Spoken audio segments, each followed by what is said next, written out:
Alright, what's going on? This is my persuasive speech on should you go watch the new Spider-Man movie.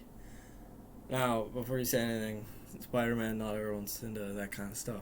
But I grew up watching Spider-Man movies and obsessing over this superhero as a kid. With the new Spider-Man movie releasing later this year, I started to feel like a kid again.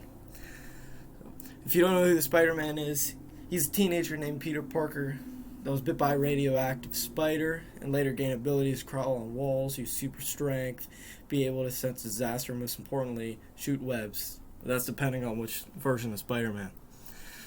Spider-Man is a fictional hero imagined by Stan Lee, who created him. He also created hundreds of other superheroes, but this is one of the most popular ones. Spider-Man was released in 1962 by Stan Lee as well, which was just under 60 years ago, which that's nuts. I mean, he's older than my dad. He's been in movies, comics, video games. He's best known for his movies, played by several actors in different movies. The 2000 movies, which the actor was Tobey Maguire, and then there were the early 2010 ones, which was Andrew Garfield, and then the most current ones, which were the last few years by the actor Tom Holland. So there's three different actors that have played Spider-Man over the last 20 years, and all those movies have done really good. Did you know the creator Stan Lee was inspired to create Spider-Man from seeing a fly crawling on a wall? Yeah, I like it, fall things. Spider-Man has a total of 28 different suits in his armory, which, I mean, you got enough. I mean, he also has a perfect equilibrium, which, I mean, like, that's just something that can't be done. Like, this movie will break records. Let me scroll up real quick. All the Spider-Man movies have done good in box office, but this one, which is also known as Spider-Man No Way Home, has a chance to be one of the best-selling movies ever made. It's been driving big fans nuts to see this movie because it has certain villains from all previous installments crossing over into it.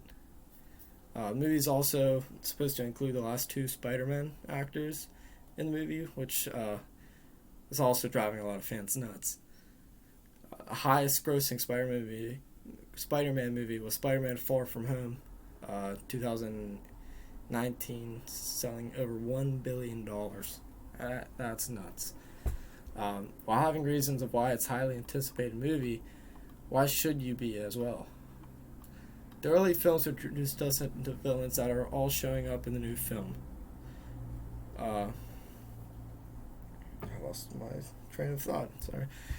Which were also, the early films introduced us to villains that are all showing up in the new film this year. And those films were almost 15 years ago. And they're showing up in this movie. Those villains were Green Goblin, Dr. Octopus, Venom, and Sandman. All from the early 2000 films, which was 15 plus years ago for some of them. That's a long time ago.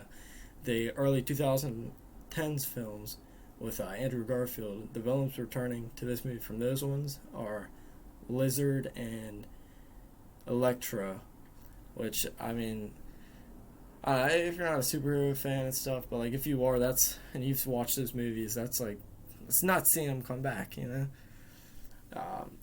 These villains are in completely different Spider-Man movies played by different Spider-Man actors, and now we're crossing universes in a current Spider-Man universe for one big crossover, which that has a lot of like Spider-Man fans very excited. And you know, you don't even have to be a fan to be into that kind of thing. The actors for all Spider-Man, Tobey Maguire and Andrew Garfield, are also suspected to return to this movie and for this crossover, and that just makes it so much better of a film if they do, because they're very loved by a lot of fans. While seeing all these characters cross into one film, maybe just the action and lore of the movie will be what you enjoy the most. You'll enjoy the action and lore. All the details I've shown all happen after a sorcerer named Doctor Strange casts a spell to hide Spider-Man's identity from the world, and it all backfires. It all backfires after Spider-Man tampers with the spell, opening and crossing multiple timelines into theirs. Even if you aren't the biggest fan of action or superheroes, it's worth giving it a watch. Imagine watching a film of one Spider-Man fighting one villain.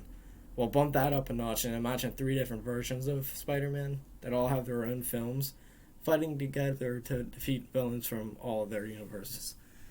That's nuts, in my opinion. The movie also includes great actors and great visual effects, which are also shown in the trailer and previous movies. Let's summarize.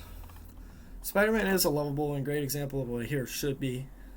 The movie is releasing on December 15th, and consider watching it.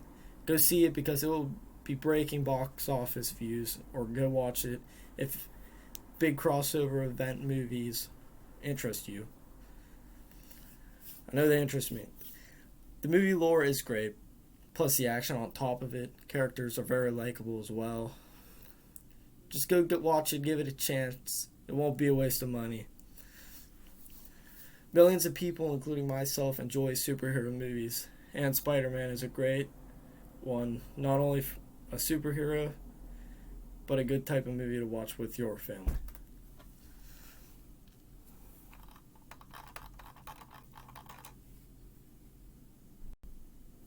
And visual aid for you that don't really know Spider-Man is, never watched a movie. I found my visual aid. This is a toy figure I have him from when I was a kid. His arm's ripped off, but that's a pretty good detailed version of what he looks like. That's what he looks like in the movies. I also have his wallet. There's a picture of him on the front of it. But, yeah, that's it. Hope you enjoyed.